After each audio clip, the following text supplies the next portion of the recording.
Another busy day for executive orders and proclamations at the Trump White House on Thursday. First addressed was called the Unleashing of American Commercial Fishing in the Pacific.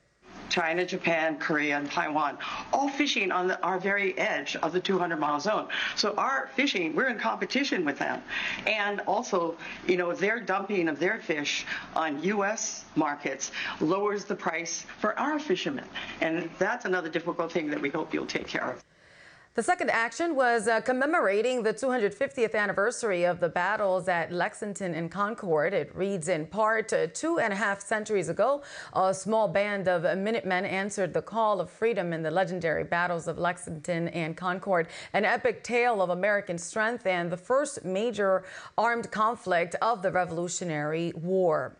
Another presidential memorandum signed extended the hiring freeze for federal workers to July 15th of this year. And finally, the one executive order signed was called the Restoring American Seafood Competitiveness. It explains that nearly 90% of seafood sold in the U.S. is imported and that the U.S. must address unfair trade practices.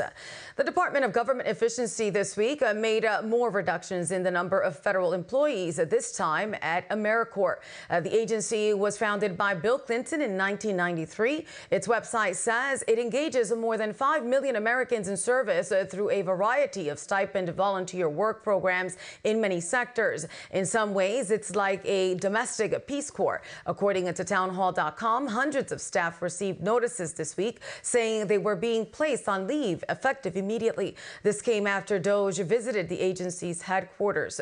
An AmeriCorps staff member placed on leave told Politico, quote, "I worry about the impact that this will have on grantees, members, and volunteers who have committed themselves to providing service for Americans." Politico said nearly half of the agency's workforce had already accepted the Trump administration's deferred resignations. When all the buyouts and layoffs are complete, the IRS could end up with 40% fewer workers. That's according to an internal memo obtained by Politico. It says the agency plans to reduce its workforce to between 60,000 to 70,000 employees. 22,000 Internal Revenue Service employees have reportedly accepted the Trump administration's buyout offer. The deferred resignation program would see workers receiving full pay and benefits through September 30th. At the start of Donald Trump's second presidential term, the IRS had around 100,000 employees. Since then, 7,000 probationary employees were fired. The Political report from Tuesday says notices of reductions in force will start going out this week. Under Joe Biden, the agency reportedly increased the numbers of workers by about 20,000. A retired New York City Police Department sergeant was sentenced on Wednesday for acting as an illegal agent of the government of China. According to the Department of Justice, Michael McMahon was convicted in 2023 and has been sentenced to 18 months in prison and ordered to pay an $11,000 fine. Between approximately 2016 and 2019, McMahon and two others participated in an international campaign to threaten, harass, surveil, and intimidate a Chinese citizen and his wife. The DOJ says McMahon knew the operation was intended not only locate the man, but to coerce him to return to the PRC by exerting pressure on his family. McMahon was reportedly paid $19,000 for the illegal repatriation scheme. Mike? Fewer shots rang out on the Florida State University campus in Tallahassee around noontime on Thursday, sending students and faculty running for cover. When the incident near the student union was over, 2 people were dead and 6 others wounded. The alleged shooter, who was shot by police, has been identified as 20-year-old Phoenix Eichner. WFTV reported Eichner is the son of a sheriff's deputy and was involved in the Sheriff's Office Youth Advisory Council, as well as many training programs the government department that is offered. And Governor Ron DeSantis addressed this tragic event. Casey and I stand in solidarity and are praying for the entire Florida State community. We're mourning the 2 individuals who lost their lives in this tragic attack, and we wish well those who are currently recovering in the hospital. This killer must and will be brought to justice to the fullest extent of the law.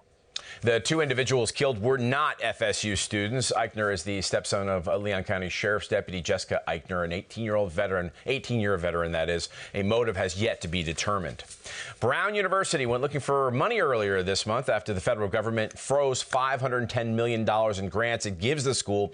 According to the Daily Caller, the Ivy League school obtained a $300 million loan from an unknown lender. On April 11th, the funding freeze took place over concerns that the school was hosting diversity, equity, and inclusion programs, as well as not properly addressing anti-Semitism on its campus.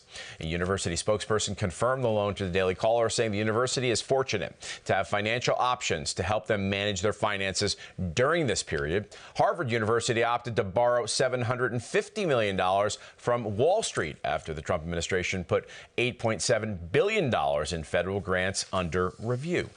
Are college-aged Americans really leaning more toward the Republican Party?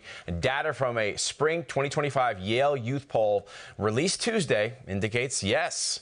When students were asked whether they would vote for the Democratic or Republican candidate in the 2026 congressional elections in their district, voters aged 18 to 21 favored the Republican candidate by a margin of 11.7 percentage points. Voters in the 22 to 29 age bracket favored the Democratic candidate by 6.4 points. Turning Point USA's Charlie Kirk posted this about that poll. The latest Yale Youth poll confirms the trend we've seen at one campus after another. The youngest voters have turned sharply to the right. The most dramatic generational political swing in history is unfolding before our eyes. Greg. Democrat Senator from Maryland Chris Van Hollen met with alleged MS-13 gang member Kilmar Abrego Garcia in his native El Salvador on Thursday. The New York Post reports the two were seen sitting at a table with what appears to be margaritas. The photo was shared by El Salvadorian President Bukele in a post on X stating, Kilmar Abrego Garcia, miraculously risen from the death camps and torture, now sipping margaritas with Senator Van Hollen in the tropical paradise of El Salvador. Bukele followed up with another post stating, now that he's been confirmed healthy, he gets the honor of staying in El Salvador's custody.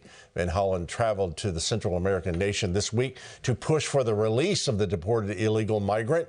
On the same week, a Maryland mother saw a different El Salvadorian illegal immigrant convicted of viciously raping and murdering her daughter.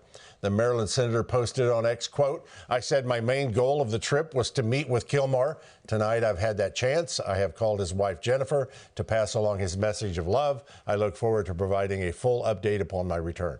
The White House told the Post Chris Van Hollen has firmly established Democrats as the party whose top priority is the welfare of illegal alien MS-13 terrorists. It is truly disgusting. President Trump will continue to stand on the side of law-abiding Americans. Joining us now is constitutional attorney, Victory News contributor Chris Ann Hall. Chris Ann, welcome to Victory News. Thank you so much. All right, let's get into this. Maryland Senator Van Hollen finally got to meet with Abrego Garcia, the Salvadorian national. He's an alleged MS-13 gang member he wants to bring back to the United States. And he spoke to the press, letting them know he's been fighting for the MS-13 gang for a long time. Here he is. This is not about MS-13. I know President Trump wants to make this about gang violence. I have been fighting MS-13 probably longer than Donald Trump even knew about MS-13. I misspoke. He said he was fighting against them. So Senator Van Hollen is now a self-declared champion against MS-13. Chris Ann, two federal judges, a police department said Garcia is an MS-13 member. ICE data says he's MS-13 member. El Salvador says Mr. Garcia is an MS-13 and a citizen of El Salvador. But Van Hollen and his party mates say no. How will this end? Well, I hope that this will end based more on facts than politics. Because you see, when the facts are as inconsistent as they are in this case, due process is not an option. It's absolutely essential. And the fact is that the federal government granted Mr. Garcia a work permit acknowledging his lawful status in America at some point. And this is something that both Congress and the Supreme Court have recognized invokes the right to due process. Even Pam Bondi is now saying that she thinks he should come back for his due process and is offering to send him a plane. Now we have to decide, is this about someone we like, or is this about, do we believe in liberty in America? Because when we can allow the federal government to deny due process to someone we don't like, what's to prevent the federal government from denying it to us when we fall out of favor? This is why our founders fought for due process when their government was denying them. And now it's our turn to choose liberty. All right. Very interesting. Thank you. Staying on the subject of illegal immigration and deportation, listen to Senator Tom Tillis ask a testifying Democrat policymaker how many deportees would be acceptable. Here it is. Mr. Melnick, I'll ask you, 1 million? I think 1 million would be a disaster. 2 million? I think that is enough that would have severe negative ramifications. I'm not reading what Trump intends to do. I'm reading exactly what President Barack Obama did. Yeah. So you said President Obama was immoral and inappropriate to deport those 1 million people. Is that what I heard you say? KrisAnne, why was sending illegal immigrants home under Obama's leadership acceptable, but not under Trump? You know, this falls right into line what we were just talking about. What we're watching is what happens when a legally established process becomes political. We should be demanding that the federal government follows the law regardless of who is sitting in the White House, because following the law and recognizing the rule of law is what is there to secure liberty for everyone in America. Liberty to all or liberty to none. Okay, that's something that our founders said. I agree with you. What's the trigger? Is it the green card that gets you due process? No, it's recognition of lawful status. You don't have to have a green card to get due process. Federal immigration law says that if we have at some point recognized you as under lawful status, you now have the right to due process to make your case that you're still on lawful status.